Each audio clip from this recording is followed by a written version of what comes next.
വെള്ളത്തിൽ പോവുക ഞാൻ എവിടേക്കാ പോണേ എനിക്ക് ഓർമ്മയില്ല. ഞാൻ നീന്തി വന്നു പിടിച്ച് കയറാൻ. അങ്ങനെ കയറി ഇങ്ങനെ പോയപ്പോ അവിടെ മൂന്നെണ്ണം ഉണ്ട്. അതിലൊരു കവുങ്ങിന്റെ മരം ഉണ്ടായി. ആ മരത്തിനെ കെട്ടിപ്പിടിച്ചിട്ട് ഞാൻ ഈ ആനന്റെ മുഖത്ത് നോക്കിയിട്ട് പറഞ്ഞു, ഒരു കൊമ്പനാണ്. ആന ഇങ്ങനെ എന്നെ നോക്കി ഇങ്ങനെ ചെവിയാട്ടി നിൽക്കുന്നുണ്ട്.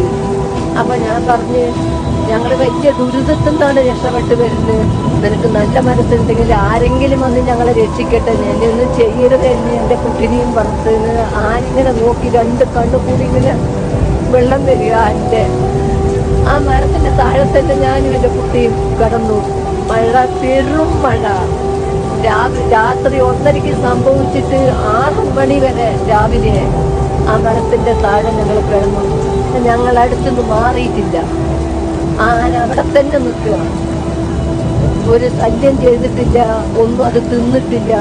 അത് അതിന്റെ കാലിന്റെ ഓട്ടിൽ നേരം വെളുക്കുന്നവരെ കിടന്നു. ഞങ്ങൾ എണീച്ച് നിൽക്കാൻ ആമ്പിയറില്ല. നേരം വെളുക്കുന്നവരെ മഴ.